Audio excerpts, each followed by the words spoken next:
দুর্ভিক্ষের সেই যে করাল গ্রাস সেটা আর বাংলাদেশে স্পর্শ করেনি। কৃষানীদের একটা সমাবেশ করা, আমি তো মনে করি কৃষানী প্রত্যেকটা মহিলায়, বিবাহিত অবিবাহিত সবাই কৃষানী। আমার স্ত্রী সরকারি চাকরি করতেন, এসে তো উনি ভাত রান্না করতেন, ভাতটাও তো কৃষি উপকরণ, তরকারিটাও তো কৃষি উপকরণ, তো কৃষানী কে না।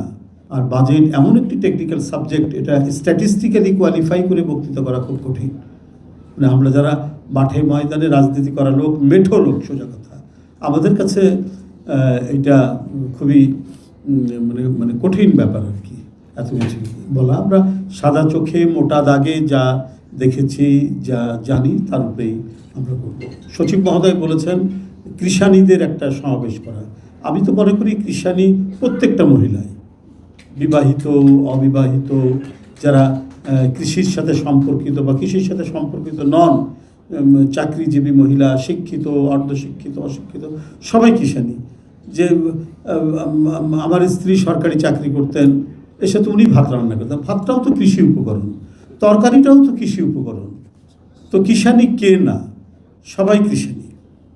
তো সুতরাং আমার মনে হয় যে এই সমাবেশটি যদি করে, যারা এখানে উদ্যোক্তা আছেন, আমার বিশাল সমাবেশ হবে এবং সবাই এর কম্পোনেন্ট হবে।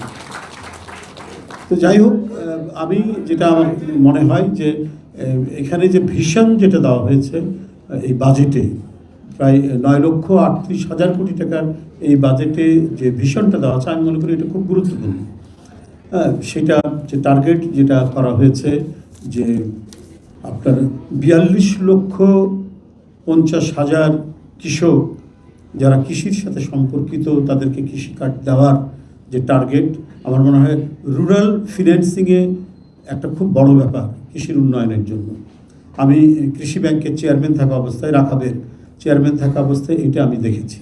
কারণ মানে 72 থেকে 75, এর মধ্যে 74-এর দুর্ভিক্ষ, ভয়ঙ্কর অবস্থা, মানে কৃষি ধ্বংস হওয়ার পথে। কিন্তু প্রথম 77 কি 78 সালে আপনারা সবাই নিশ্চয়ই জানেন যে রুরাল এগ্রিকালচারাল ডেভেলপমেন্ট একটা কর্মসূচি ছিল সেই সময় সরকারের, শহীদ রাষ্ট্রপতি জিয়া রহমান সাহেবের সময় 100 কোটি টাকা প্রথম তিনি বরাদ্দ করলেন রুরাল ফিন্যান্সিং, মানে কৃষকদের মধ্যে। সেই সময় এটা কম বড় নয়, এটা অনেক টাকা। এই প্রথম কৃষি একটা মানে গ্রামীণ যে অর্থনীতি একটা পর্যায়ে দাঁড়ালো।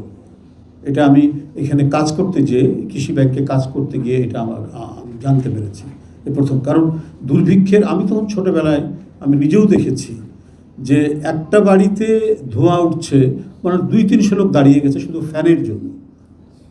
কি ভয়াবহ করাল গ্রাস একটা, মানে শুধুমাত্র ফ্যান নেওয়ার জন্য। সেই জায়গা থেকে কৃষি ক্রমান্বয়ে আস্তে আস্তে যেন তার মাটিতে পা রাখতে শুরু করলো। এই